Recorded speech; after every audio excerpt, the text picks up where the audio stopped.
Reka nongere mbahe ikaze ku makuru mashya Pulisi, aho noneho twerekeje mu gihugu cya Uganda.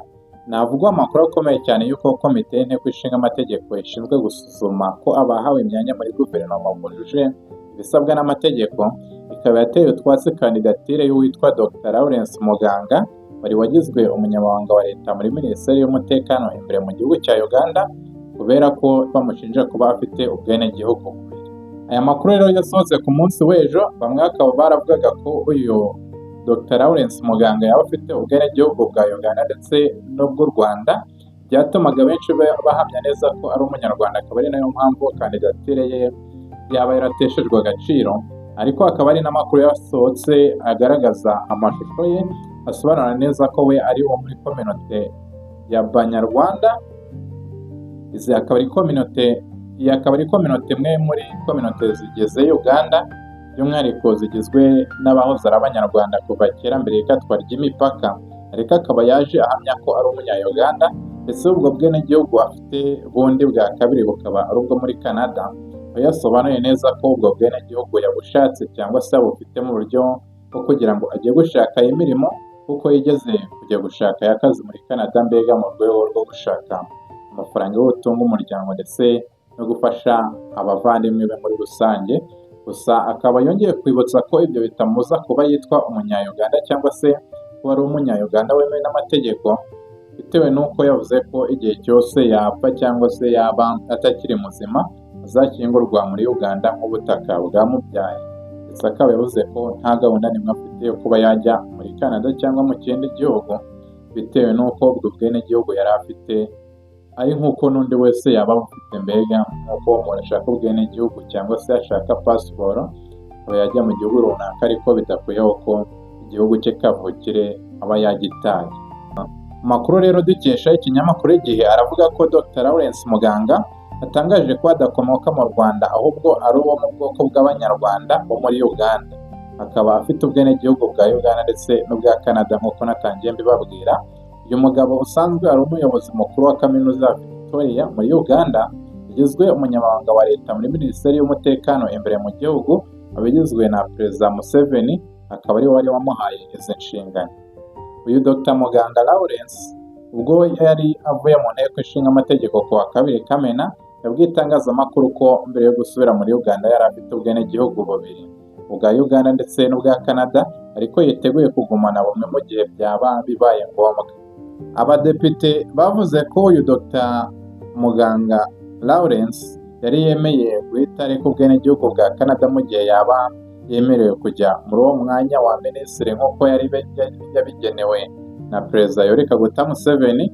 Ariko abagize komite ishinzwe kugenzura ibisabwa benshi bakomeje kugaragaza impungenge ko kuba yemera kureka ubwenegihugu bitaba ari gihamya cyo kuba hakurikijwe ibiteganywa mu itegeko nshinga bisabwa abajya mu myanya imwe y'ubutegetsi. Bikaba byararangiye bateye utwatsi ibyo kuba minisitiri cyangwa se bakaba barese bamwambura umwanya w'uminisitiri no mu gihugu cya Uganda.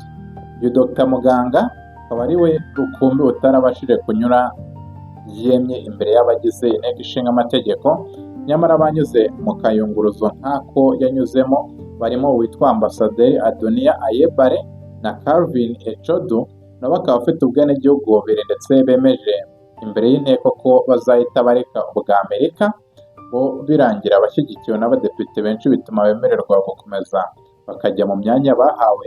Ubona ko bisa naho ari nko gutoneshwa kwa bamwe mu badepite. Ubona ko uyu nguyu rero we Dr Lawrence Muganga asa naho atashyigikiwe cyane, bitewe n'uko ikibazo cye yagihuje n'abandi benshi nabo bashyizwe mu myanya, ariko bakaba baremerewe kuyigumamo mu gihe cyose baba bemerewe, cyangwa se mu gihe cyose baba bemeye kureka ubwenegihugu ubundi bafite bakagumana bumwe aribwo bwa Uganda n'igihugu cyabo cyababyaye. Nyuma y'aha rero abemejwe basigaje kurahira inshingano no gutangira akazi mu gihe gitegerejwe uzaziba icyuho cy'uyu Dr Muganga Lawrence mbere y'uko irahira riba. Bikaba ari ngombwa kugira ngo wenda uyu mwanya nawo bahita bawushakira umusimbura, imirimo bazayitangirire rimwe, mbega guverinoma nshya yuzuye neza. Urumva rero ko uyu Dr Muganga asa n'uwahohotewe, nubwo bwose ubutabera bukora akazi kabwo, ariko dukurikije ibisobanuro yatanze ndetse nk'uko mugiye kubikurikira Mu mashusho ye yashyize umucyo kuri ibi bibazo by'ubwenegihugu ndetse ubona ko yaba yiteguye kuba umunya-Uganda wuzuye akareka ubwo bwenegihugu bwe nk'uko bagenzi be bandi babemereye bakaguma muri iyi myanya bari bashyizweho. Kanda subscribe twongere gusubira mu kanya. Munyarwanda era sikyejjusa ndi musajja Munyarwanda ng'Omuganda bwali Omuganda ng'Omunyankole bwali Omunyankole. Banyarwanda is one of the tribes in Uganda, so nange ndi one of those tribes. It's as simple as that. So you're not a national? So I'm not a Rwandese. Now waliwo enjawulo yawula a Rwandese and a Munyarwanda. Munyarwanda, yes. They ask as many questions as possible, and every topic is open to be discussed. So are you sure that this question of your citizenship might not affect your appointment? I don't know. I leave that to the members to decide because they have to choose what they think is right. They have to do their job. For me, I've made my case, and I think it has been sufficient. Can we make this more simpler? Do you have 2 passports of different countries? I mean, before I came in here, I definitely had 2 citizenships. That's the Ugandan citizenship and the Canadian citizenship. Like every young person who really aspires to do better, you leave this country and you go to different countries,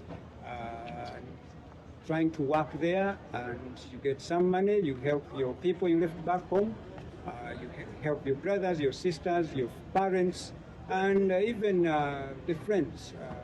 So that is me, but so many Ugandans do that. And as I speak right now, there are some who are at the airport leaving the country. Before you know, they will have citizenships of other countries, and but that does not take away one's love for the country. I am Ugandan, and I think even when I live the life we live, God has given me life, but I don't think I'll live permanently. But when I die, I'll also be buried here in Uganda, closer to my parents who are resting in Seta, Mukono, in Waf village. So that is my ancestral home. But Uganda is my country. I love my country. Do you have any plans of denouncing the other citizenship? I mean, who says that can't happen? It's possible. There is no better country than Uganda, right? Yes. Before I became a Canadian, I was Uganda. And I'm proud to be Uganda. And I love my country. So even if I remained with one citizenship, and it is Uganda,